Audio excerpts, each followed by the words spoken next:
You come at the king, you best not miss. You're not locked in this zone 32. All right, welcome back to the Zone 32 podcast. I am not joined by Jake today because he's playing Tony Hawk Pro Skater in real life. I do have Will and Grant here. We're here to, most people would expect us to be celebrating the Odell signing, which we're all thrilled by the Odell signing, but I'm actually here to just bully Grant for horrible takes that he's had on Eric DaCosta and also thinking that Brandon Cooks is better than Odell. So, Grant, I want to give you the floor to start off with to defend your horrible takes so that Will and I can take them out of context and make fun of you for them. Well, first of all, I was so sick of this Cooks and Odell thing because if you read the context and the fucking you said it. Yeah, I said Cooks in 2023 is better, would be a better option than Odell in 2023, and I used the relevance of availability and recent production. So I put up a stat of the last 4 years, not games, because there could be a guy that misses 3 straight years with multiple injuries, and then you're looking at his last 12 games. Okay, well, that was 3 years ago.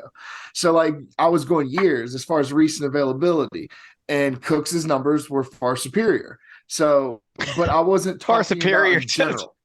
You're comparing it to last year when he didn't play. Odell Beckham has not. Odell Beckham. But that's why I gave Odell. But I gave Odell an extra year, so that's why I said 4 years for the last 4 years for Odell versus the last 3 years. Yeah, but Grant, that's so dishonest of you because if you're still including a year he didn't play, making it fair. No, not making it fair because if you want to say, let's just go back 4 years. Right? Let's just go back 4 years. Let's just go back 4 years for both because the fourth year back for Cooks makes him look much worse because his 2 worst years were last year and 4 years back in 2019. So let's be honest about it. And you included Odell and we're like, oh no, it's cool. I'll just give you that. But you're trying to make it seem like you're doing me a favor when in reality you were just trying to eliminate a horrible year from Cooks with no explanation for it.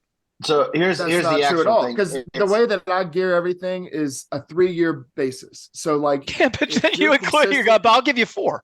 Yeah, because he didn't play last year, which is part of the availability argument. So where I was at was not lost a game since 2022. And the thing too is I forgot who said it under the comments. Sorry, but had said that Cooks has a higher floor, but Odell has a much higher ceiling, which is what I was basically saying. And monetarily, I didn't remember that you had said the 4 million thing. Okay, hold on. So just on that note, hold on. Let's just to give some context here. Hold on. It was NFL analyst, or I forget what his ad is. Okay, hold on. Just for context, for what Grant just said. Here we go. So I think that really, when you're talking about acquiring Cooks or someone else, the direct comp is going to be Odell more so than DeAndre Hopkins. Than a DeAndre Hopkins trade. And I think Odell, you should prioritize Odell because there's no draft pick compensation attached. He probably can be had for cheaper than Cooks. I think we can get him for around what the AAV of Cooks on this restructured deal. And the first year cap hit, we can get really low. We can get it down to like $4 million or something like that. Do you want Brandon Cooks or do you want Odell Beckham? Right. Odell Beckham, I think Odell is a lot better than Cooks. So I think that that's the clip. So that's from our March 23rd show. And I'll give you your flowers. You were dead on. But at the time when you think about Odell coming back, he took the 19 months off. He's looking for a prove it deal with we just saw Alan Lazard and company signed for $11 million. Odell was going to be around that at as far as depending on what we did cap wise. But the void years, we don't normally do void years. We did 4 void years on that contract to be able to do that. So, I mean, that's something we don't normally do. I was wrong in that sense, but I was thinking in a sense of as Odell's looking at between 9 and 11 million, maybe against the cap, and Cooks is at 6. I would take the 6 million in his production in 2023 over the 11 million in Odell missing 2 of the last 3 years with ACLs. So I know they said he's good to go, and man, I hope he blows the fuck up this year. And then EDC, I give him his flowers too. Bringing him in, he had to. The DeAndre Hopkins thing or Odell, we talked about that a lot. He went out and he was aggressive. So, kudos to EDC because for once he knew he had his guy. He wanted his guy. He stayed on it. And then the fact that Lamar was involved is a whole different conversation. But I give him his flowers on that. So now I want to see what he does in the draft. As far as CB2 goes, I think we could use another receiver. We don't have a second round pick, so either maybe a low end trade guy. I mean, Jerry Judy's still out there. I think he could be had, because he's going to be due for a contract soon. I mean, they said they want a first or a second or whatever. They're not getting anywhere near that if all these other receivers are moving for thirds, fourths, and fifths. Yeah. Well, okay. So just to stick with the Odell stuff. So the void years, the only reason we did void years is because of Lamar's cap hit on the tag, because the only reason we used, and we would have done less void years if we could have, but we had to use all four because it got us just under the cap. We have $662,000 of cap space right now. So any difference in the way that's structured, and it just doesn't work, and it's a non-compliant cap situation. So the obvious motivation behind, no, I mean, obviously they needed to get somebody like Odell. And we were guessing that medicals look good. Today we found out the medicals look great. That they on everybody who's reviewed them says it doesn't look like he's torn his ACL a second time. Basically, the first one never really healed. So when he tore it, I thought that was interesting. Yeah, it's just the same injury. So it's like it's. Well, I heard about like a botched surgery or something. I remember there was something out that something. Well, yeah. So they said that he rushed himself. They said he rushed himself back essentially the first time. But to me, if it healed perfectly the second time around, it, like Will said, it never healed the first time. Right. Like it tore in the exact same spot and it was never fixed. That jives well with that's what he said, where he played that year on no ACL. So, and that's probably him saying that, with the knowledge of what he learned after he tore it in the Super Bowl and what the doctor told him, like your ACL was not fully intact. So, I listened to the Vault this morning and they were saying how the grafting, it looks perfect. So they say we're getting a fully healthy player, explosive player, a guy who is going to be very much like he was before the injury in the first place. So, we should be really excited. We thought we were getting an Odell Beckham who was going to be, obviously a contributor, and, maybe he'd be a wide receiver too. And that's why people were like, oh, we're overpaying. We didn't overpay. We found out that the Jets, there's no hard numbers on this because it wasn't, there's no actual contract to compare it to. But what they're saying is the offer was 10 million that could be 15, and we gave him 15 that could be 18. So if you want to win, you want to be aggressive, if you want to get the guy you want to get, and the biggest factor is Lamar Jackson was actively recruiting Odell for what they're saying is like a year, which probably dates back to when he was a free agent, when he got released by Cleveland and went to the Rams during the 2021 season, that Lamar was recruiting him to come join the Ravens.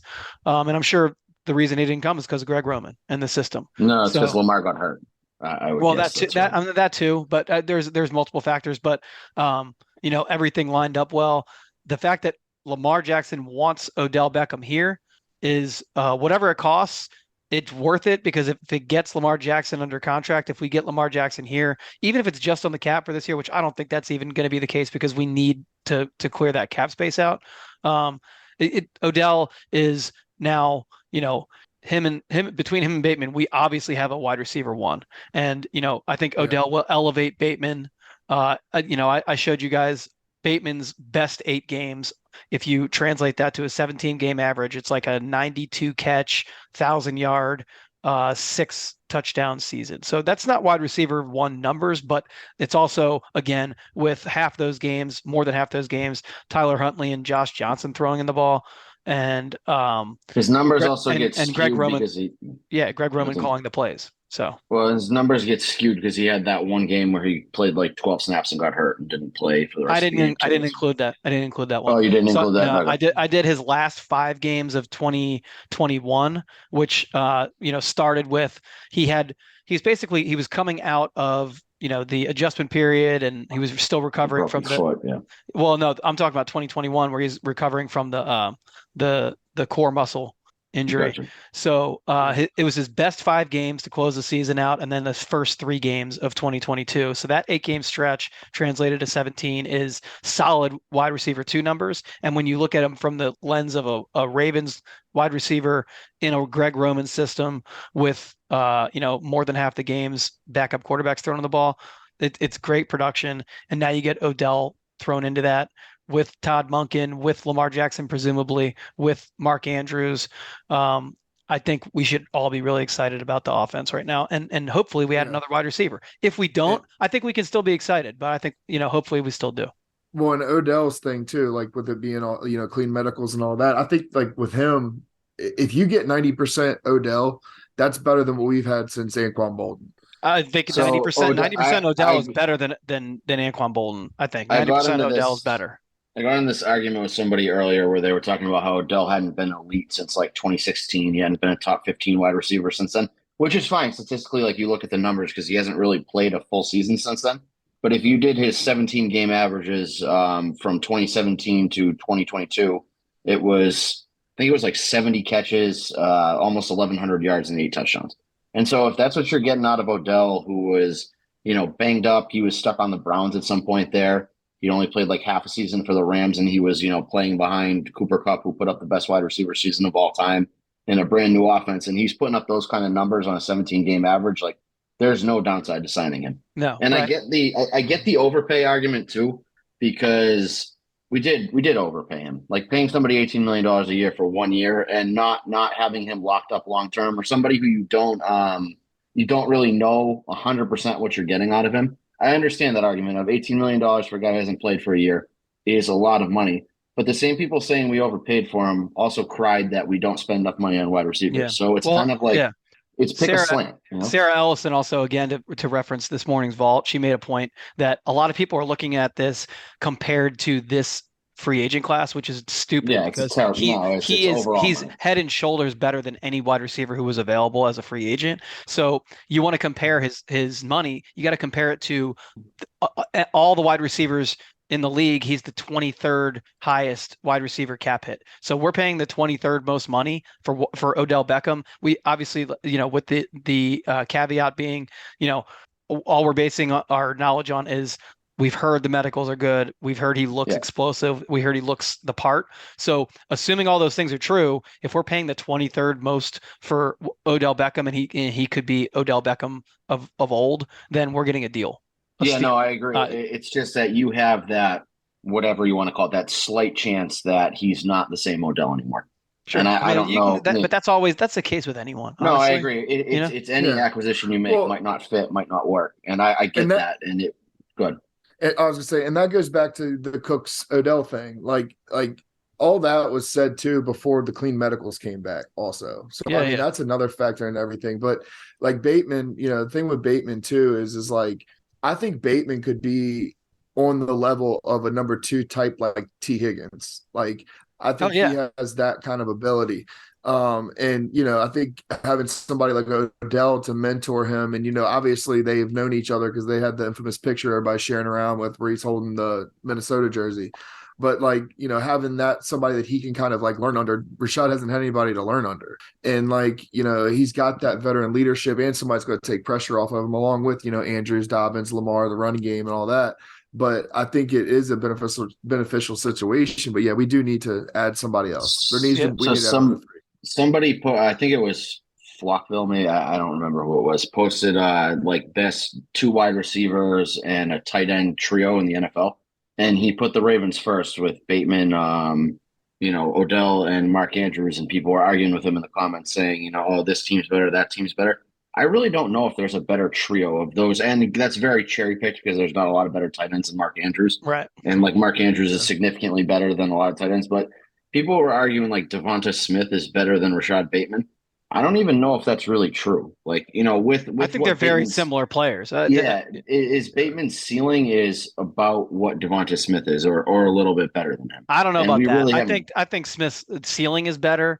I mean, and Smith has shown it. So I mean, he's proven it. So that's the difference. Yeah, no, I get, but I'm saying like we have 2 guys that are like legitimate. The moderator is here. The moderator came back. Shit. What up, though? Here for a split. He's in a car. We're live. We're live. So we have another person joining us live this week. This is Jake. Aware. Jake, say what's up. Jake, say what's up to the people. Hey, what up, people? Shut the fuck up. fucking Christ. I fell for You it. tried. I'm too fucking clever for you, some bitches. I'm fully. But here's the thing. You gotta remember, I'm a fucking populist. I'm a man of the people. And every now and again, I'm like, fuck the people. So I'm bipolar about it. So there you go. Yes. So, yeah, so fucking playing the show tonight. Fucking Limp Bizkit or breakdowns. I have no idea what y'all about, but hey, there you go. We've been arguing about Grant's old takes about Odell and Brandon Cooks, and that's just spawned into rational discussion about it. I mean, again, Brandon Cooks is a nice player. He would be a complementary piece in that offense. You want him with an X already there, already established.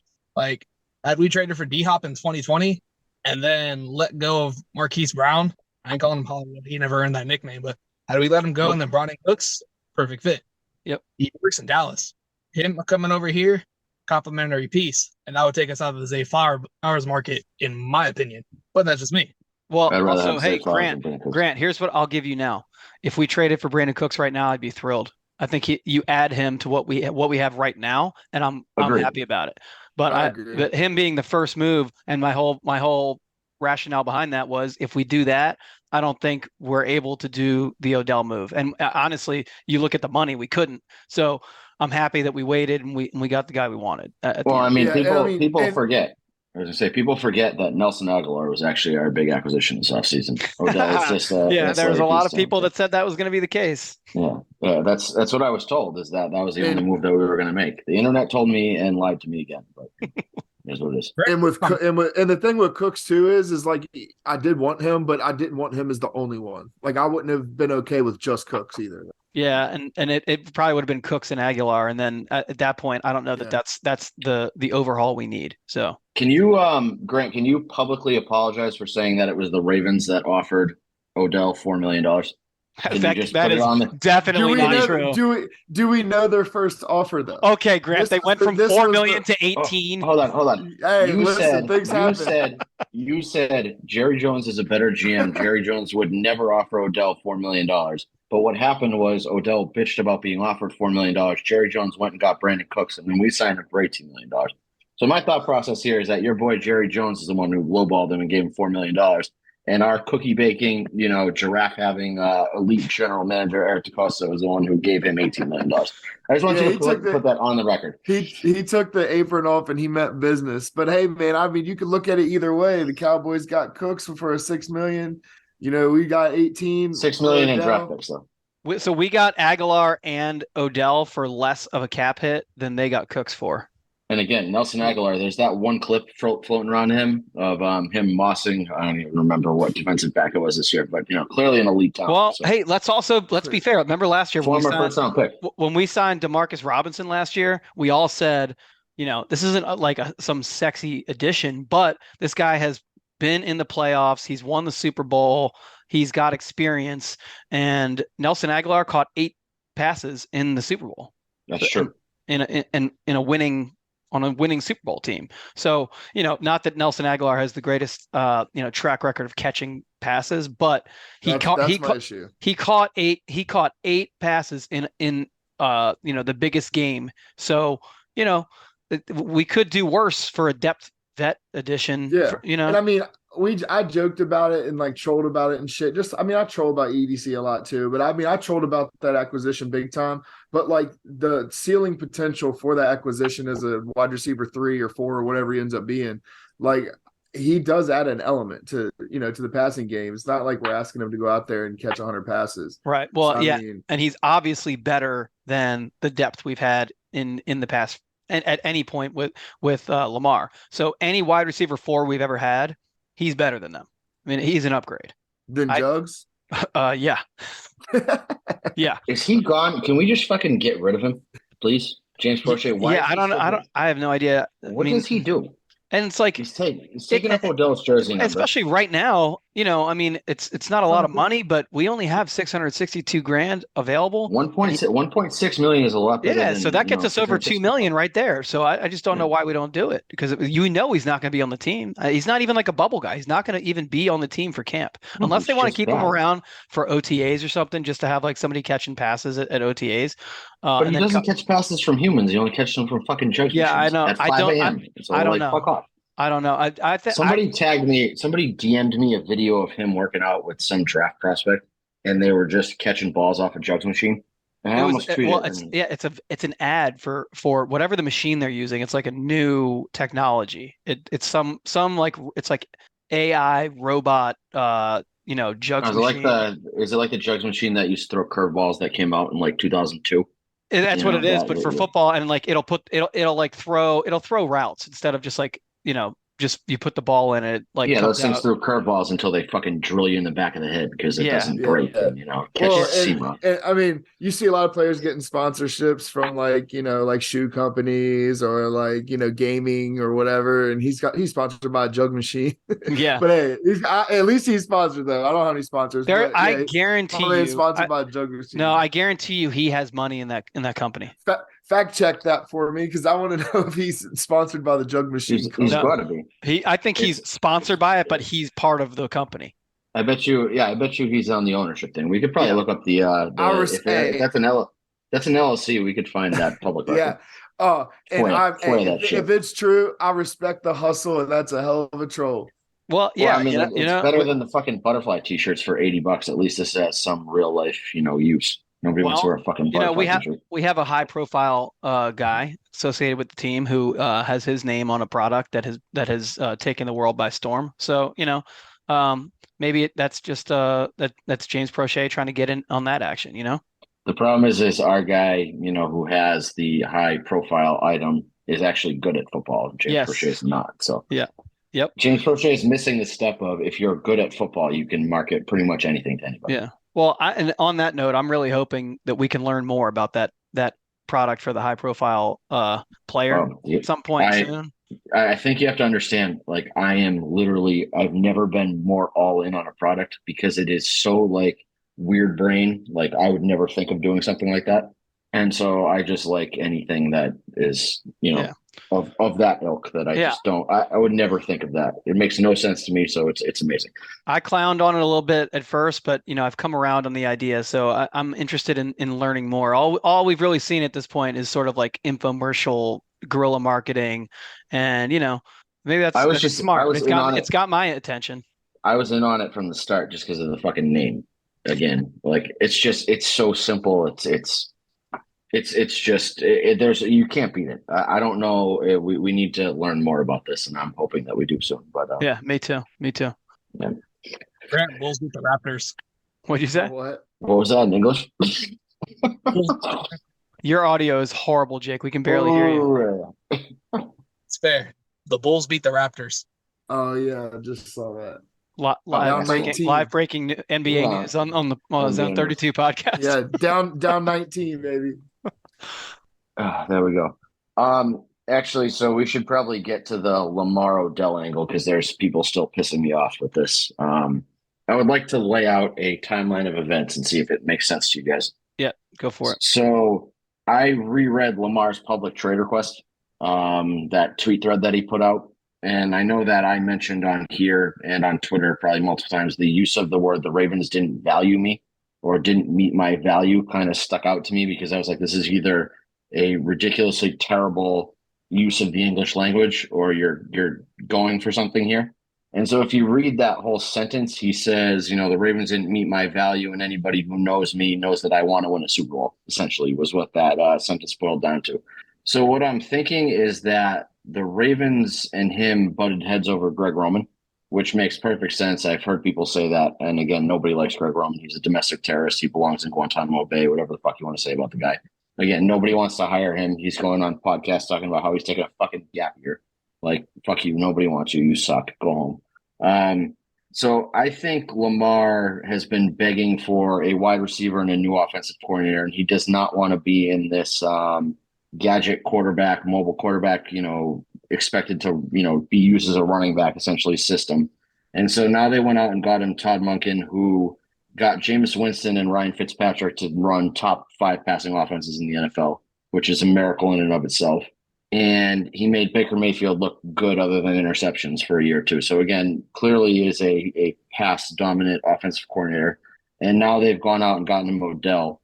Again, if you look at the video of him at the club with Odell too, like he did not want to be there. I've never seen Not at somebody in all. my life who did not want to be there. And Max, our editor, Max, you can probably put in some sound effect where you get like a gold star here, Max, but said, if I'm Lamar and I don't want to be part of the Ravens, there's no fucking shot in the world that I'm going out of my way to go do something that I don't want to do, like late at night with a coworker that I don't want to be a coworker with.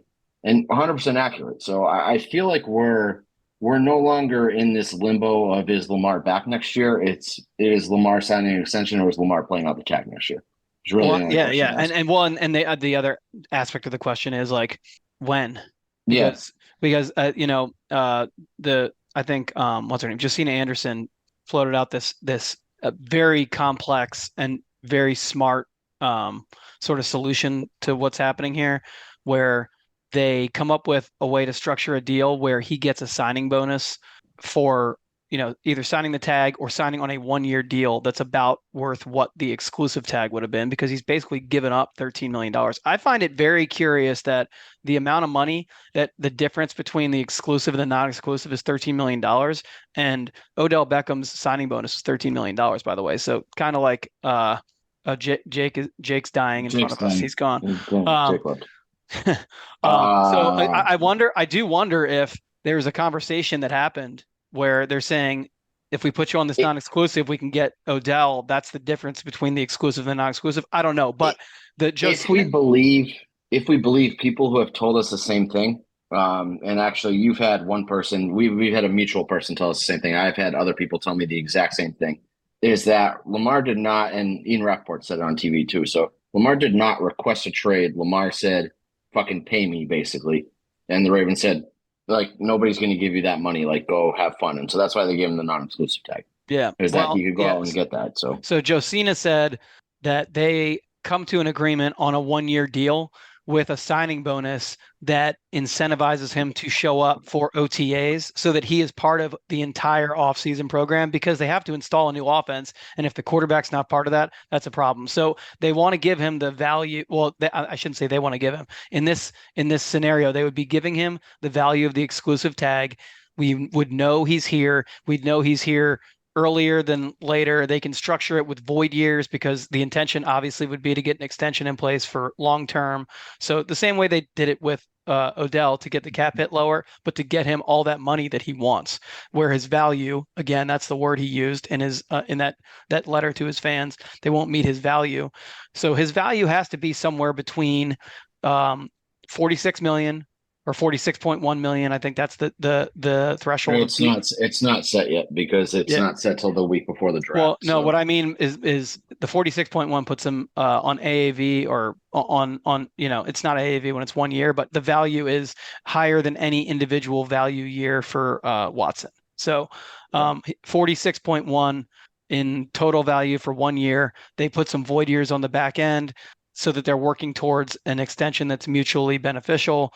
They got him Odell Beckham. They got him a new offensive coordinator, so the system's going to change, and he's here to install it. And, a full summer of Lamar Jackson working with the receivers and the offensive coordinator is going to go a long way.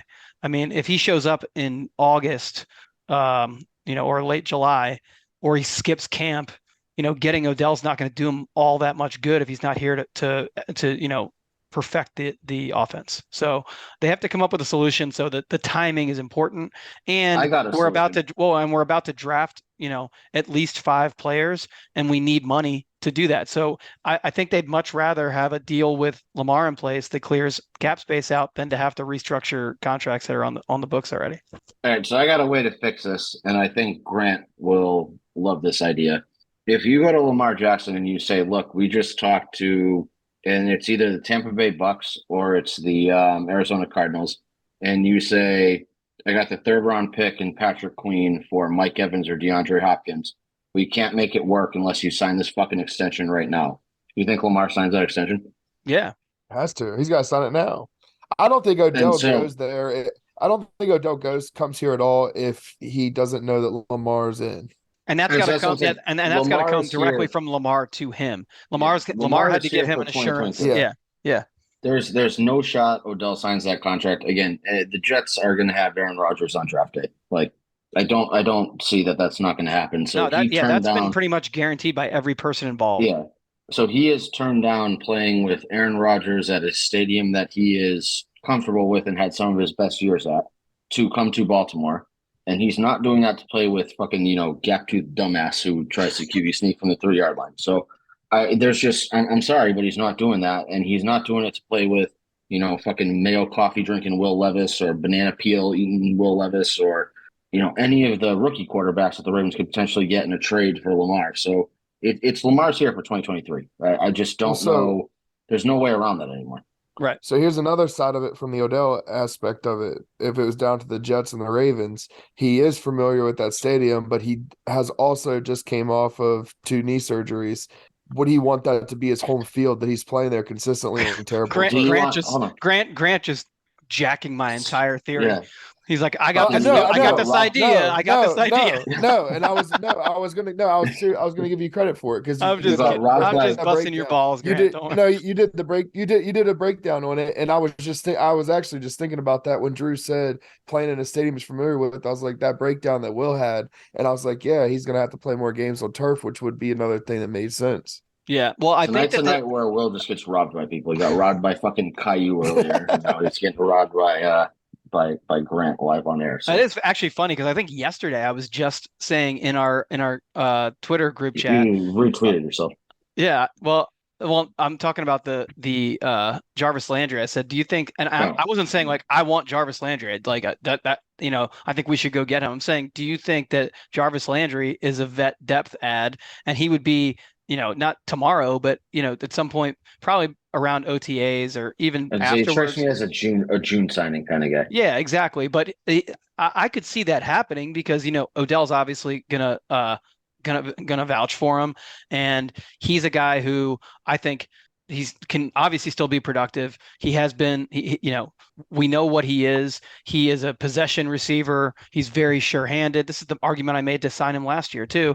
And so he would be it's not even like we've been attacking the wide receiver 3 and 4 position just sort of as like a platoon. It's like anything after the first 2 wide receivers is just like it's everybody else. And like this game, it's one guy, and this game, it's another guy, or they're spreading the ball around. But if we had 3 guys who were the guys, and you say Odell and Bateman and Jarvis Landry, say that's the 3.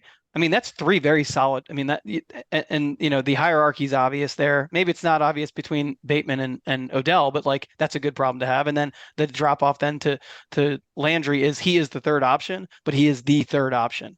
So everybody behind him, the depth is just like then it's like true depth. Those guys aren't expected to play any sort of a major role, but they're there, and that's a useful thing to have a bunch of guys who have stepped up at times in very small sample sizes versus having those 3 guys that you can lean on. But Landry also last year was banged up too, so that's another guy. That's a lot of injury risk. I have a bit of an unpopular take here that kind of and it's something we've talked about on Zone 32 before. What if we do not draft or sign another wide receiver and we use Isaiah Likely as, that wide receiver 3, wide receiver 4 guy? And Kohler would be more the tight end. Tight end too. Yeah. You get rid of Oliver because I just don't know. You don't carry. He already got signed. He already got signed. I think he got signed to. He's gone. I think he signed with Minnesota. I'm pretty sure. Oh, you're right. He did. Okay, good. So yeah, we're not dealing with him anymore. But I think that Monken showed at Georgia that he uses multiple tight ends, and he used Bowers a lot as more of a slot wide receiver than an actual tight end. I feel like you can put Isaiah Likely in that role to get him on the field more often. Charlie Kohler kind of more profiles as your Nick Boyle, who actually has hands that work, and then Mark Andrews is Mark Andrews. So, I mean, regardless, I think you need to find a way to put Likely and Andrews on the field at the same time. And I almost feel like Isaiah Likely could be your upside wide receiver rather than drafting a Mingo or a A.T. Perry later in the draft. Maybe you give Isaiah Likely that shot. You also run the risk of turning him into another Darren Waller, where you can't really pick a position for him, and it kind of hurts him and hurts his development. But I was going to say that, I was going to say it's like reverse Darren Waller, where he was drafted as wide receiver, turned into a tight end. And and we couldn't make up our minds of where we wanted to use him.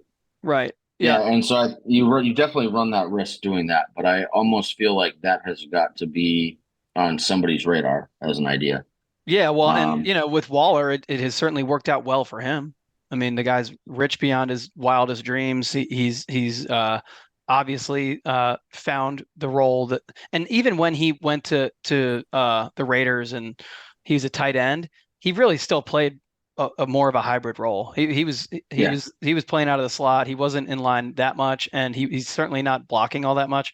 He is a receiver more so than a traditional tight end. So, I don't know that's a bad thing for Likely. I mean, obviously when he was drafted for his athletic ability and his catching ability and his playmaking ability. So I don't hate that. I mean, last year we were on the podcast. We made the case that he was wide receiver 1 at one point. So, yeah. Well, I mean, I also made the case that Devin Duvernay was wide receiver 1, and I made the case that Demarcus Robinson was wide receiver 1. So but they all were at one point. Really, they all were playing that role. So, but I know that we have a former associate that got very bent out of shape about those takes, and voiced that opinion to us privately multiple times that we weren't allowed to say that, and he never made fun of us for that. But at the time, we were right. So well, in context, to use the Grant argument in context, we were right. So and I mean you just mentioned Demarcus Robinson. I'd be totally fine with us re-signing him, and he's been all over. He's still all over Raven shit on his Instagram, right? And he wants to be here for sure. Yeah, I don't mind him at all. Instagram. And I've thrown out Kenny Galladay too. I mean, a lot of people are like, no. But I mean, like, I just think that was a bad situation. I would like you to go search. I would like you to go search my and then Kenny Galladay to the Ravens, because I said that emphatically that I would bring him in, and that was before any of this shit went down. So now, I mean, we talked about it last year at the trade deadline too. Yep. Well, and he played at the end of the year. At the end of the year, he came on for the Giants, and obviously, I think he was trying to put some tape together because he knew he wasn't going to be there. He didn't want to be there. No, so I mean, he got paid, but he would be I think he would be. He's a similar. I think stylistically, he's pretty similar to Demarcus Robinson, but he's better. He's younger. So better. Maybe he's not younger. I think of Demarcus Robinson as being old. I think he's 27 years old or something. He's pretty young still. Demarcus Robinson's a better route runner, but Galladay's more of that. He's a true X.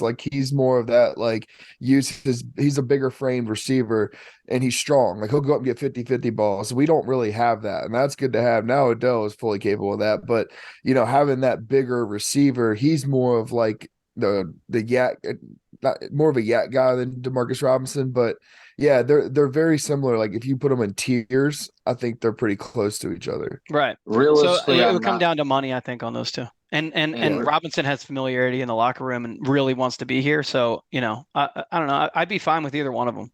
I'm not looking for Devin Duvernay to be on our opening day roster. You know what I mean? I'm looking for him to be gone. I'm looking for Prochet to be gone. And I'm looking for Wallace to be gone. So fine. I would be fine keeping Duvernay, but he's the last receiver on the depth chart because he. Why are you paying $4 million to a kick returner and a wide receiver? I think they could. If you can avoid it, I think that they could come up with a solution for that.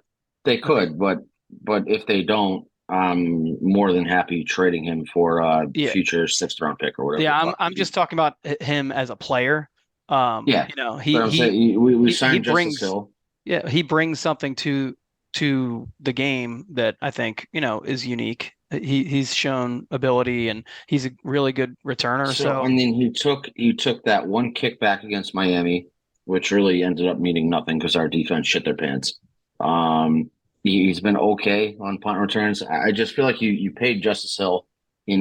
What purpose in the offense does Devin Duvernay serve that you could use that $4 million elsewhere? You know what I mean? Yeah. No. I'm still not talking about money here. I'm just talking about him as a player. And, his as far as a returner, I think last year his returning was less effective because he was being used much more in the offense. So in years past, he was an all-pro as a kick returner. So and it's not based on he's Dante Hall or Devin Hester, and he's bringing back 6 kicks for touchdowns in a year, but his return average is high. So field position's great. So that's a huge, I think, asset for the team if we can get it. And we've seen he can be a weapon on offense. You don't want to rely on him as an every He could be a Jacoby Jones, but we never paid Jacoby Jones that kind of money. You know what I mean? I don't know. I bet Jacoby Jones is making about that much. Well, comparatively to the cap, whatever that percentage is. Yeah, but again, I'm not talking about money here. I think they can solve the money issue with him if he wants to be here, or if there's somebody who's interested, then we trade him and we get a 5th or 6th round pick back for it. That's fine. He's a Patrick Queen type guy to me. Of like if Patrick Queen is here, I'm happy with that. Him and Roquan Smith up the middle is a great duo. Like that's a great linebacker duo. I'm not going to say no to that.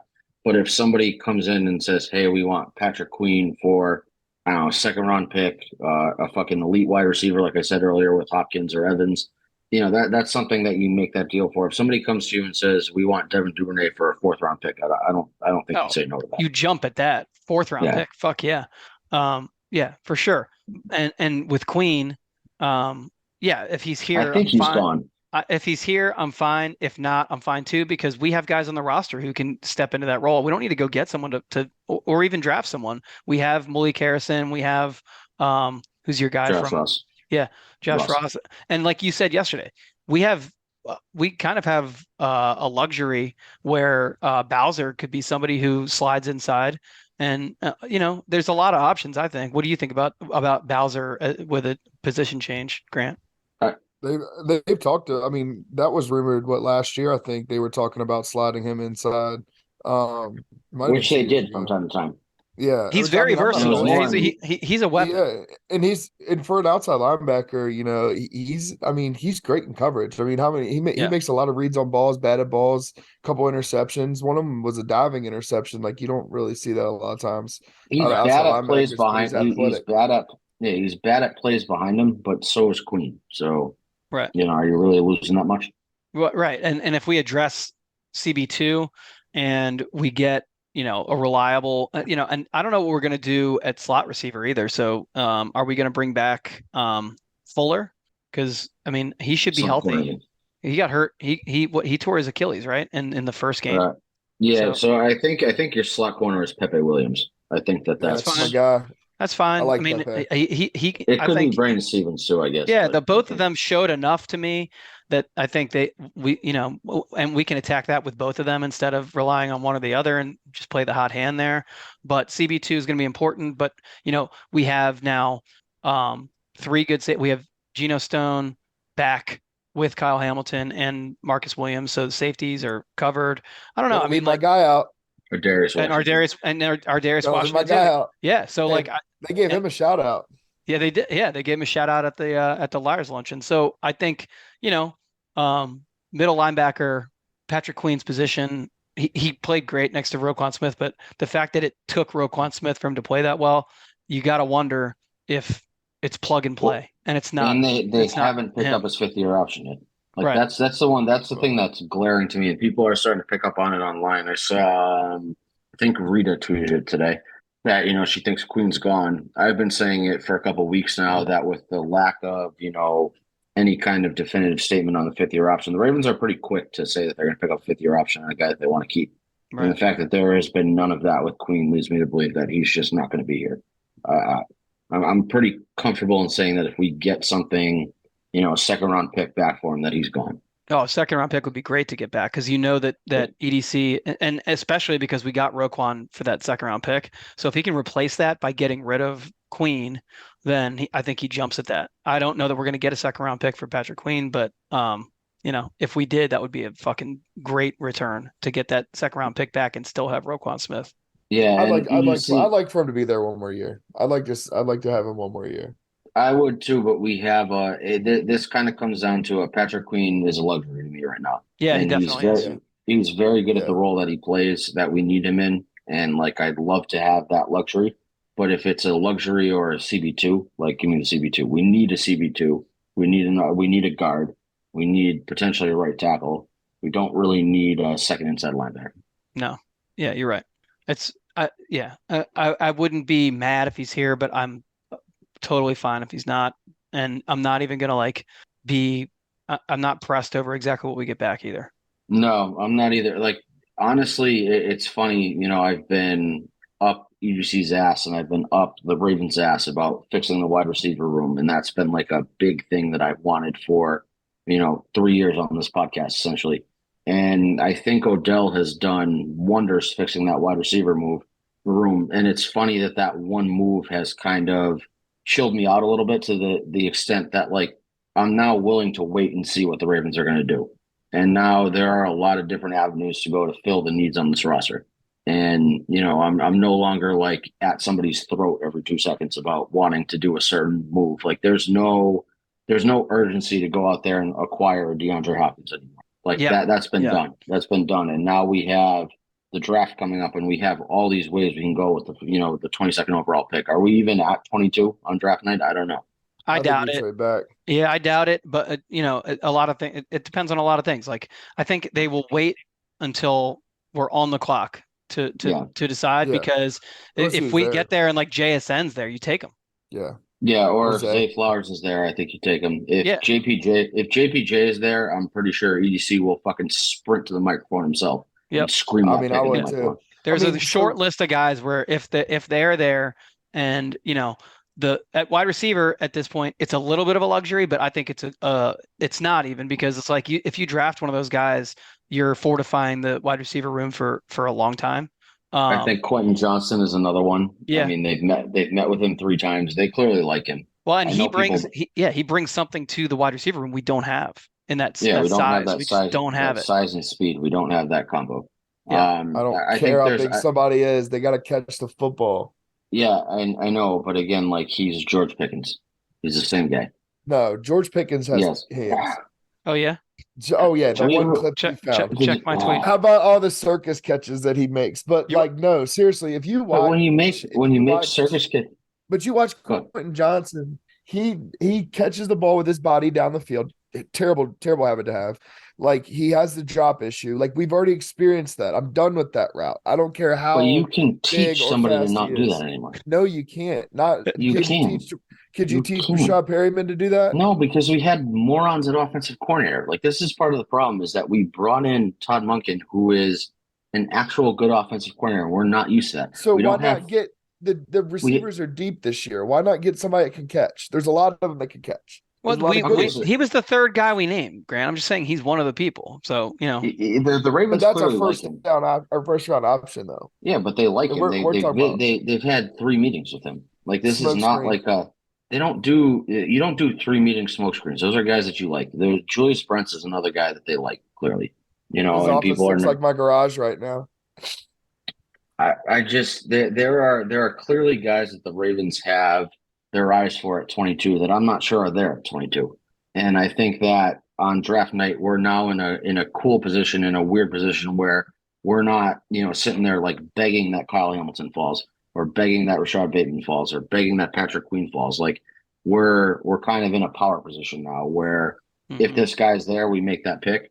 If he's not there, we have many avenues to fix this team, for lack of a better term. There's zero desperation on draft night for the Ravens on night 1. I don't think there's any desperation at all, because like the obvious glaring hole on the Ravens roster and in the history of the Ravens was wide receiver, and this was the biggest thing they've ever done in terms of addressing an issue that other than the attempt at TO.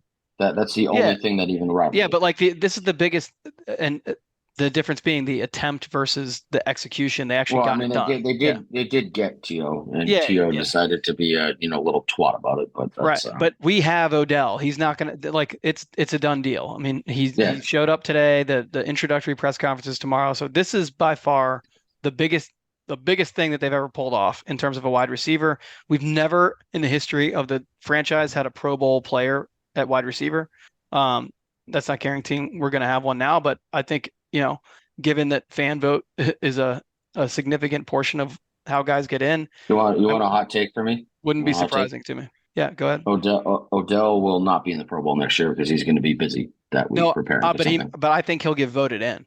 No, yeah, but he's just not going to go because we got more important shit to do. He'll be selected, I think. I don't know if that counts if he's a Pro Bowler or not. But it does not. You have to actually go to the Pro Bowl. Okay. Well, I think he would be. I think he is going to get selected to the Pro Bowl. And that's even if he has a mediocre season. I think he'll still get selected to the Pro Bowl because Ravens Twitter is a fucking a beast online. So and he is beloved, and he's never put the uniform on. So I think it's almost like a guarantee that he's going to get voted into the Pro Bowl. I mean, we've had these Ravens Odell photoshops floating around since like 2021. Yeah. I mean, I'm seeing ones that were made in 2021 still being tweeted now. Like it's been a long time coming. Yeah. Well, and the second best one is Steve Smith, I think. Yeah. I was just about to say, like, this, it feels like, because I love Steve Smith. Steve Smith's one of my favorite wide receivers, like, ever. And like just his impact that he brings to a team. And it's an age gap of difference, but I was literally about to say the same thing, that it reminds me of, it feels like when we got Steve Smith. Yeah. Except for Steve Smith, but like on steroids. Right? Yeah. Steve Smith on, like, I mean, it's the Steve Smith acquisition, but like on a completely different fucking level. It's like getting Steve Smith in 2011 rather than getting Steve Smith when we did. I hope Odell's first game, he stiff arms somebody down the field and throws them by their face and then walks in the end zone. Yeah. As long as Josh Norman's not on the field, then I'm confident in what Odell can do. Yeah. So you know what? I think we need to talk about something. This is not even really Ravens or football related, but Drew has attended 3 Orioles games this season. God, we're gonna do the fucking racism shit. Now there's Drew denies that it's him. So I have a theory. I have a theory. Are these people who are showing up at the game that look like you, the people who created those burner accounts?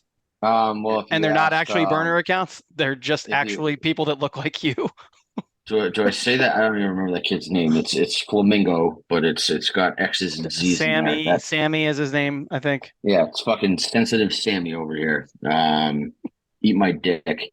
Fucking, recruit your girlfriend to fight your fucking battles for you, you clown. No, those are not me at any of these Orioles games. Frankly, I've been dealing with this online for about 5 years at this point. Of any time there's a heavier set white guy with a beard and a hat on, I get fucking tagged of, oh, why are you here, Drew? Oh, I found you on TV. Blah, blah, blah, blah, blah. It's not me. This morning, when I woke up, the first tweet I saw was it was like a promo clip or a promo tweet for the Trill Withers show, and Luke Combs was on it, and I was like, Luke Combs looks like Drew, so maybe here he is again, just popping up right on my feed. I've been Action Bronson when he was like hot in the streets. It was a fucking, oh, is this your brother? I'm like, fuck you people. Like, I'm just, it's ridiculous. It's every time there's a white guy with a beard and a hat. It's me. I get tagged in that tweet 9 times out of 10. Well, I think that all those burner accounts are actually just all those guys. And we found one of them. So we found one of the guys that you accused of being me. Yeah. That was funny. Where I just took a picture of him, and then he responded to the tweet. That's me. That's me. And he was awesome. With someone that looked like Chibs. No, so from now on, what you have to do is every time that you see a picture that somebody looks like Drew, you have to retweet it and say, "Is Drew okay?"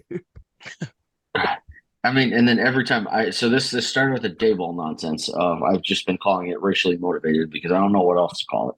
It's racial profiling. That's the only adjective that I can think that actually fucking fits the situation. Ridiculous. I've been dealing with this. Yeah, and to get back to that Flamingo's idiot, the fact that he thinks that I'm capable of creating my own Twitter account, I can get the kid on who's made all my Twitter accounts for me. Like I'm physically unable to log on to Twitter and make an account myself. I know for a fact you have no burner accounts. The only time you have a new account is when you have an account that gets suspended permanently, and you have to create a new one, and you have to have someone else do it for you. So I actually somebody I referred to as a ableist slur on this podcast. It starts with an R. I'm not going to say it this week. I'm going to be on good behavior. Is the one who makes all of my Twitter accounts for me. He's made my Twitter accounts for me since like 2015 too. Like this is not like a new thing. I've been treated as basically a terrorist by Twitter since like 2014. So, I'm apparently not safe for public consumption. And the fact that you think you can, or the fact that he blatantly lied online. This is the funniest part: is that he got caught in a fucking bold-faced lie, called somebody else mentally ill, and then I simply responded with evidence that he's fucking full of shit. And this is what caused like World War III on Twitter. It was just a screenshot with it was 2 screenshots that I drew crudely drawn arrows on them pointing to a picture. That's I don't know why that was so taken as such a an assault on his character. But he's acting like he's getting attacked left and right. There were 2 fucking responses to the tweet. It had 2 likes. He's the only one who drew attention to it. Yeah, well, because then he recruited, other stupid fucking people to, come tweet at me and keep going back and forth. And like, well, why are you responding? This is what I never will get about Twitter either, is that if you're going to come at me, the first tweet to me was disrespectful by any metrics that you want to look at, was her talking shit to me. And so I simply responded with the same energy that was given to me. And now it's my fault, right? I'm not allowed to respond to that.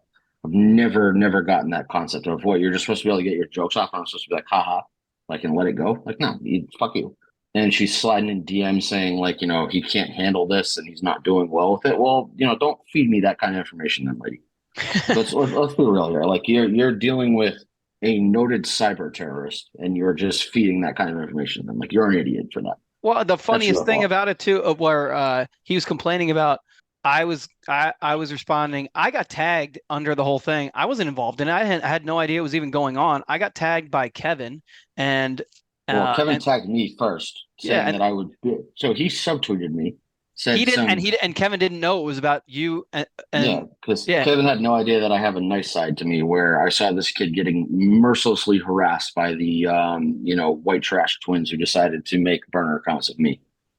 Potentially white trash twins or some of their cohorts who pretended to hate them and were in fantasy leagues making fun of them for an entire year, and then maybe potentially made burner accounts to harass them, but that's a different topic for a different day. I said, I was like, look, this is not me. I was like, I'm an asshole, but like I'm very forthright with being an asshole. Like I'm not gonna hide behind a fake account to do that. Like I'll just do that for my regular account. I really don't care. Oh yeah. And so that's all I messaged him. I was like, look, man, like if I had an issue with you, if I had any clue that you existed, like I would just tell you you're a bitch to your face. Like I really don't care. Like that's just not it's not something that I have an issue doing. I mean, we've seen that there's multiple people who are allegedly going to line up to fight me at Ravens games. So this is 4 years running of that shit. So right. I have no issue of doing that. And just the fact that it's been like, so he subtweeted me and Kevin tagged me and was like, oh, do you want Drew to take care of him? I was like, he's talking about me. And then he tagged, and then he tagged you, and he was just like, oh, okay, well, Will can take care of it. And I was like, yeah. And he said that guy's had me blocked. That guy has me blocked. I've never interacted with him. And then I pointed out the only reason I have had him blocked since August of 2021 is because he did then the exact same thing he did yesterday, spreading lies and then tagging people in to come at someone about the lies he just told about them not knowing that they're even supporting lies. So, he's the one who tweeted something like, a zebra can't change its stripes. Yeah, you're fucking right, buddy. You just did the same shit you did 2 years ago. And you look like a fucking fool. And then he goes on this weird ass tweet rampage this morning to try to push all that shit down his timeline. Yep. Well, his biggest gripe of the entire thing was that I called his girlfriend overbearing, which I feel like was a fair response to what occurred. I don't think that was really that big of a deal, but yeah. Well, like I pointed out, allowing or sending your girlfriend into the DMs of other men is a fucking bananas move. It's crazy. It's almost as bad as having your mom. It's almost as bad as having your mom fight your battles. Yeah. Well, there's a trend with these people who live in a certain area of the world. So. Yeah, your single mother coming at me on Twitter is probably a bad idea. She did take a break to dispute the election results, but deny the election and deny that your husband left you for a good reason. It's a great use of Twitter.com. And then threaten to kill a child.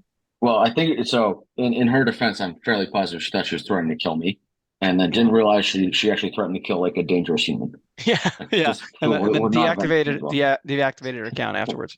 Immediately. Yeah. Immediately after that. Grant's sitting here like, what the fuck are these people talking about? I'm just letting y'all go. I'm watching this. I love when we get into like the Twitter drama because Grant's like, I've read 3 of these tweets and don't understand what's going on, so I just checked out mentally. I'm so lost. I'm just looking forward to getting the info on where the listens are coming from. I bet there's going to be a whole lot of listens up in Hartford County this week. Well, yeah, I mean, I'm sure that there's a certain individual on a list that we can't talk about publicly because it's bullying and illegal. But he listens to everything that we say, reads everything that we say. So I feel like he's the ringleader on that. He's got a long storied history of cyber stalking, so it would make sense that he's in tune with what we do. Yep. All right. Did we miss anything? Not on. I mean, anything in general. We don't have to stay on this topic. We don't have Jake here to guide us to the end of the show. What I do wonder is tomorrow's press conference introducing Odell. There has to be a Lamar angle to that, because there's no way that Ian Rappaport comes out with that report that it was driven by Lamar and it was Lamar and Odell kind of doing this together behind the scenes. That there's no way that the Ravens can dodge that question. Well, okay. I think the way that question may get answered is they may ask Odell what role Lamar played in the process, and then we'll see what Odell is willing to say. It also depends on what journalist is the one asking it. Yeah. I'm not too familiar with Baltimore radio hosts and the kind of the lower level Baltimore idiots that will report on the team. If you get a Jeff Zrebiec or Jamison Hensley blocked me for some unknown reason on Twitter, so he can suck a dick. But I don't even know what I did to that guy. I'm sure I did something offensive to him, and it really doesn't matter. If you get somebody who works for a legitimate newspaper who knows how to ask those kind of questions, like, we may get some interesting answers tomorrow. Jonas Schaefer is another one. Jonas Schaefer. Kyle Barber has his moments. Who's the one that readed us the podcast with Woodland? Glenn Clark. Oh yeah, Cordell Woodland. Yeah, like, that's another guy who I've heard him, interact with the team and is like intelligent and can actually phrase questions and I like that guy. I wonder if Rita will be there. Yeah, she's another one again who could phrase a question in a intelligent manner that could actually get us answers that we want. The problem is, are they going to get called on first? Right. So what if Stone Cold's music starts and Lamar walks out? And I was thinking that exact thing. Well, I was going to say that exact thing. That's for the Steve Smith shit. Get out of my head.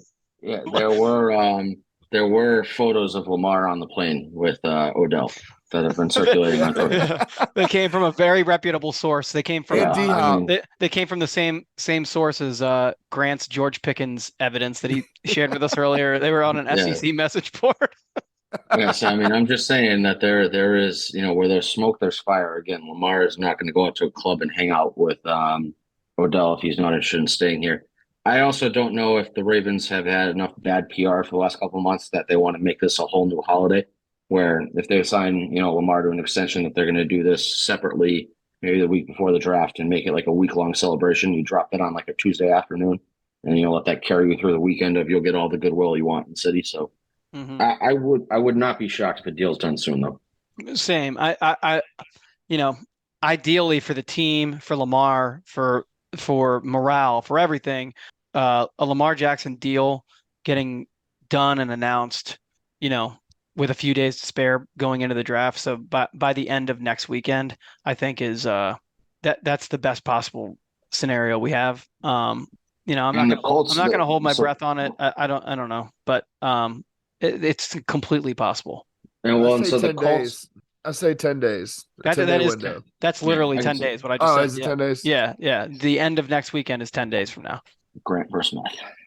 Gosh, man, I feel like Bob right now. Yeah, fucking, this is a full Bob moment. But the Colts actually came out today too. Steichen came out and said that they're like basically not in on Lamar and they're focused on draft guys. And that was our everybody's dark horse team that was going to come in and get him. Yeah. So I think the Odell signing and the timing and everything is also a message to the league. Like, you're not getting Lamar. It's just not happening. No, and again, you could always have that one owner who thinks too highly of themselves and that they could lure Lamar away, but all they're really doing is helping the Ravens, I think, at that point. Right. Because you don't commit that money to Odell, and you don't commit that $11 million cap hit next year if you don't think that Lamar and Odell are going to come here and fucking just go on a revenge tour and just fuck the league up next year, and you're not going to sign both of them again. Right. I totally agree with that. Yeah, I don't think they sign. They don't sign Odell with those void years, with the looming $11 million. And again, people talking about $11 million dead cap next year. Fucking who cares about 11 million dead cap next year? The Bucks have a $35 million dead cap that they're eating this year on Tom Brady. Last year, the fucking Falcons had a $40 million dead cap on Matt Ryan. So like an $11 million dead cap is really not that big of a deal. But I don't think that the Ravens want to eat any dead cap on anyone if they don't have to. And they put that in place with the understanding and the expectation that they would get another 2 to 3 years out of Odell beyond the first one. To actually play devil's advocate and, follow Spencer. I don't know if you saw his tweet. I think I sent it to the group with the not extending Lamar this year because you don't want the cap savings in 2023. Is this maybe play out the tag and extend him next year, and then you give Odell big money next year? And you kind of, so you take the Lamar cap savings in 2024, you front load a Odell deal and kind of go that route. It's also possible. Yeah. Oh, yeah, I guess. I don't know. I mean, I don't think I think that's kind of stupid, honestly. The long story short here is that by signing Odell the way that you did, you have taken the gun off of the back of EDC's head and given him so many more options to make this team competitive and make things work. Yeah. Another thing that we didn't really address the fact that it was, it's well known that Steve Bisciotti was part of the recruitment process with Odell. Oh, he's hearing the people talking, and he came out of his little fucking yacht in Florida and told you to suck it. So well, but they also said that he's been part of it for like a long time. He's been making calls to Odell, recruiting him for basically his entire free agency, which goes back all the way to, once the Super Bowl, once that game ended, he was a free agent essentially. Like, so with starting last offseason, Steve Bisciotti has had communication. So the idea that EDC, was being cheap or whatever. So like obviously EDC's got to get the permission of the owner to put those void years on, because it's just as far as a business practice, it's not great. And we see how it gets how it gets teams in trouble that like the Saints are a great example, who use void years like they're fucking like a Pez dispenser, and they get themselves in trouble with it. So Bisciotti was very much on board with do what you got to do to get this guy here. He was a guy he wanted because and this also goes to the fact that people were like, Steve Bisciotti isn't sold on Lamar Jackson. Fucking yes, he obviously is. He's actively part of the process to get the guy he wants in the building. So that's all that shit is put to bed, all of it. My thing with Steve all along has been that if you come to Steve Bisciotti with something that he wants, he is on board with it. He's not cheap. He's willing to spend at the cap, but he's also willing to come out of pocket for stuff that he wants. I mean, again, you look at these rumored deals for Lamar. He was going to be making, $110 million deposit to an escrow account, like next year. That's not like chump change. And this nonsense and this pushing of this narrative that he's a penny pincher and he's poor. He's always willing to pay people top dollar who deserve it. And it's guys that he wants. It's Marlon. It's Ronnie Stanley. It was Joe Flacco back in the day. Like, he's willing to pay. So I haven't broken this down, but if you look at it right now, I think the Ravens probably have one of the most top-heavy rosters in the league, with guys making over $10 million. I would bet that they're up there. So yeah, they're top 10% of the cap, or top 10% of players are probably making 80% of their cap this year. Right. Yeah. So people that label the front office and the team as cheap are just not doing their homework on it. Well, we're also and talking to be fair, I never call them cheap. I'm not talking about you. I'm not talking about you. No, but I say they don't go above. Yeah, I was going to say your criticism of our front office has always been that they are not willing to go the extra mile. That's my only issue. And I would say Odell, they went the extra mile, because again, if you got Steve out of hiding, in fucking March or April in Florida, like he's making phone calls and making this shit happen. Like, he clearly wants something to happen. Right. Yeah, a lot of narratives about the team in the front office, I think, are well. I mean, even though people who push those narratives are still pushing them. They're like they're trying to hedge on them, and it's just it's so stupid to me that like the people, okay, we've all said things on Twitter and even on this podcast that turn out to be wrong, and you move on but from just go the Grant route if you're wrong. Just go the Grant route and say that you lack context in attacking my old takes. Because I'm serious. You can always add context and meaning to things that you didn't mean when you tweeted. You can always argue that I meant, from this arbitrary 4-year window that I picked that cuts out Brandon Cook's worst season. He's better than Odell. Listen, that you always always exists. listen to the semantics. You always listen to the semantic sensei. He'll tell you, he'll talk you all the way through it. That's fucking me. That's what I do. I've never been wrong online before because I can just fucking explain away and, fight somebody tooth and nail on dumb shit that doesn't fucking matter until they give up. Yeah. My problem is the people who, are anti-EDC, anti-front office, Ravens are cheap, blah, blah, blah. And then the Ravens just made a move that completely spits in anybody's face that has ever said that. And they're not even saying like you're taking it out of context. They're not doing semantics. They're just continuing to fucking they're ignoring what just happened and act like it's still true. It's like number one, it tells you it was never true.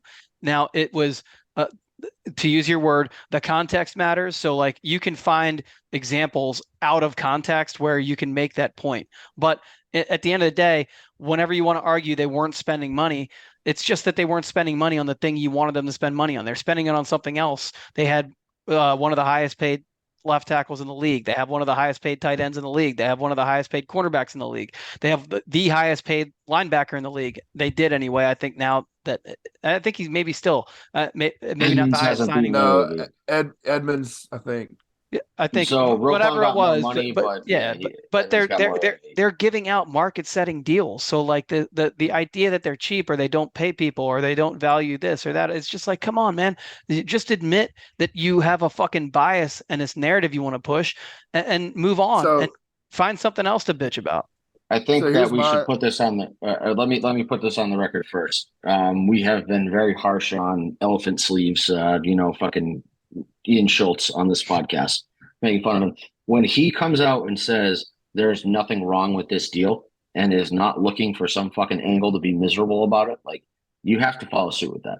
Yeah, you cannot have a problem with your contract. Fall in line with your leader, the fucking guy who doesn't know how to tailor a suit, who just spews stupid shit online all day, comes out and says, I have no complaints about this. You have to just respect it and just take it as fact. He didn't even say he has no complaints. He says no one has any.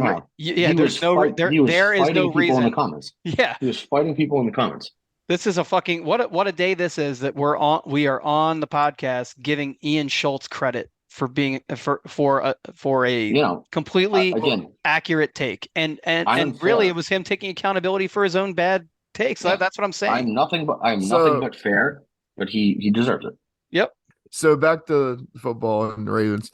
The thing with EDC too is I've really kind of been like, oh, okay. When I found out that when Darius Slay went on his podcast and said, man, Ravens called me immediately, and he's not cheap. So they're willing to spend. But my issue on that side of it with the spending, yeah, I get it. Like, you're right. We do have like probably more than anybody making above 10 million on our roster as far as top heavy goes, but it's how they allocate their spending that has kind of more like, that you've had an issue at wide receiver for years. Go pay somebody, pay the extra dime for him, which we have now. Mm-hmm. But prior, maybe don't spend an insane amount of money. Like, we love Marlo, we love Ronnie. Ronnie deal kind of is an awkward one because he got hurt immediately after, missed 2.5 years after we made him the highest paid tackle in football. Yeah. So that's just a circumstantial thing that's part of the game. There's no bad dead cap situations. That's good management. Right. When you don't have a bunch of dead cap, we just started doing void years in a sense. We are kicking the can down the road now, but it's okay. Only for Lamar, though. That the only reason we're doing that is because of Lamar and the tag. Exactly. And at some point too, you have to evolve. And I do think that they are finally starting to evolve. Sashi Brown is why they're doing that.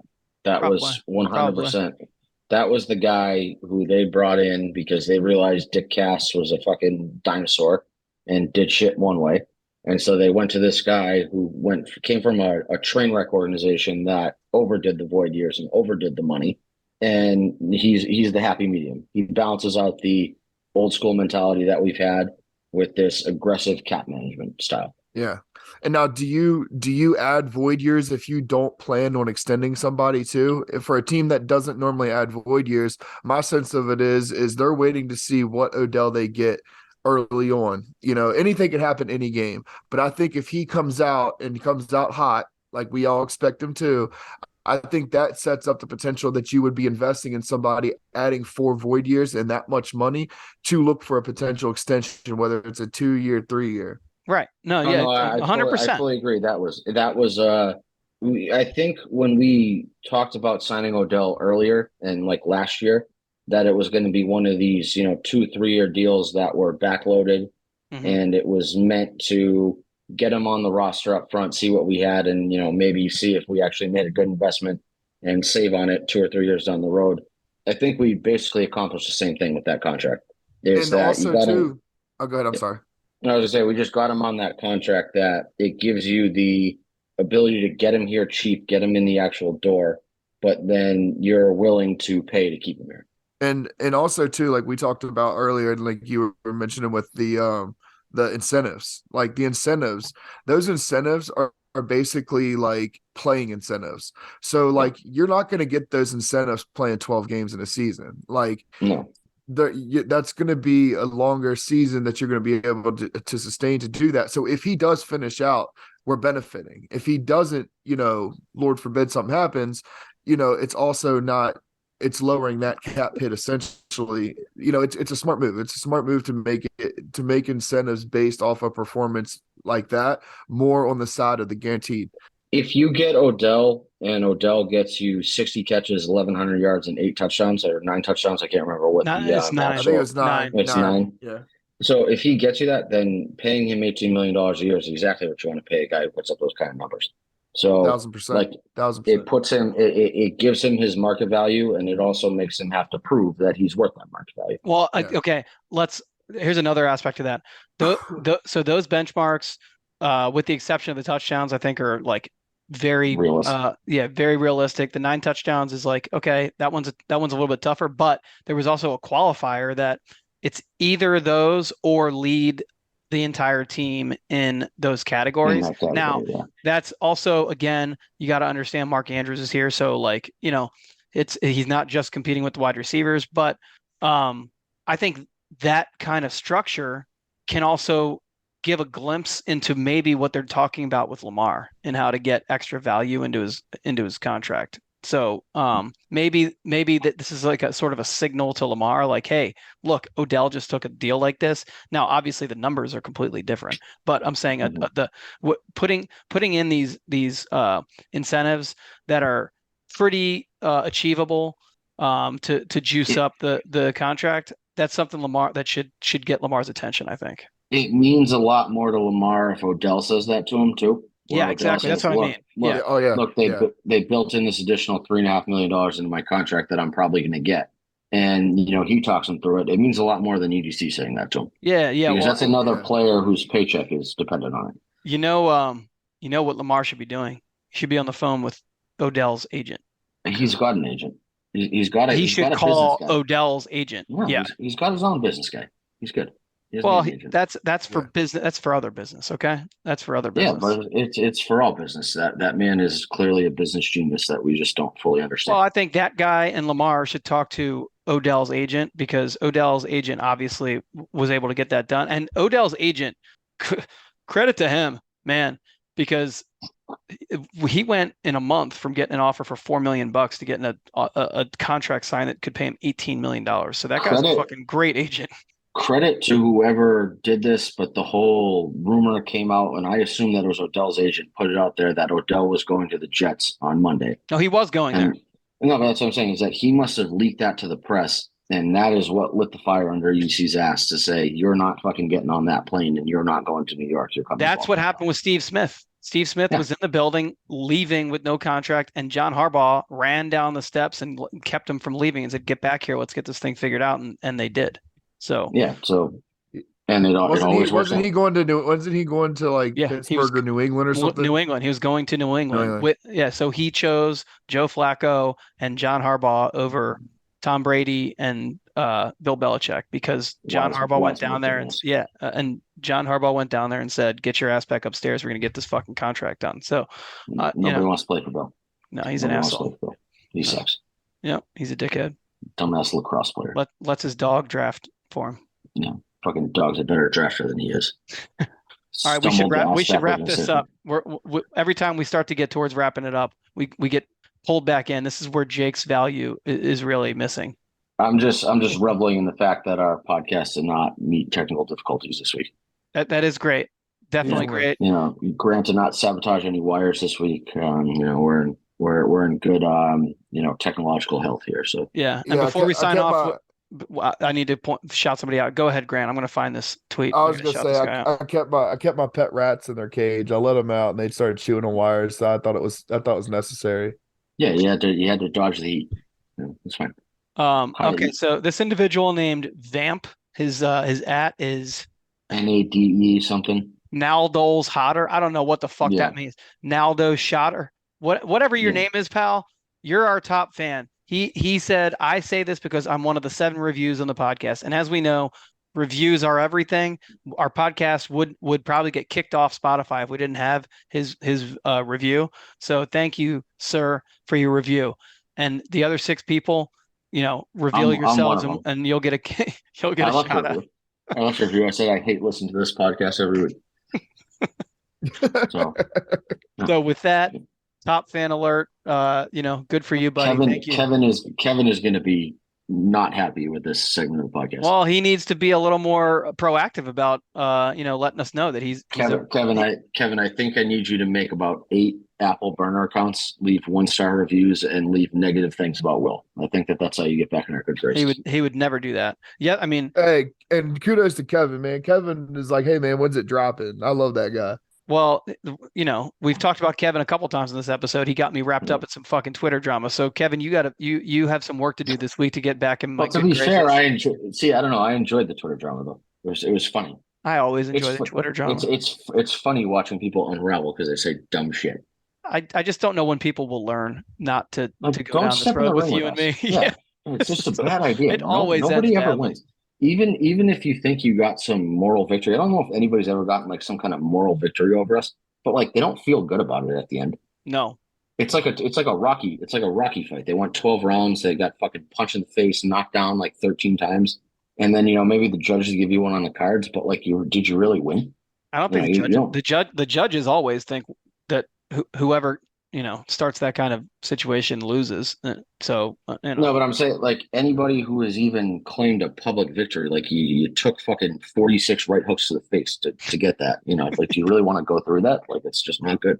Yeah, and I'm talking figurative right hooks online. I'm not talking about meeting up and claiming that you're gonna give people hugs and love at a fucking Orioles game when you didn't go till the next day.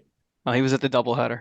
Yeah, he's at the doubleheader. Fucking I'm not Ja Morant. I'm just some fucking pussy who talks about like I'm NBA young boy. All right, let's end this thing. Let's Grant, wrap it up on Grant, that. Do your thing. Grant, say see ya, and then we'll edit in Jake's screaming noise, and then we'll see ya.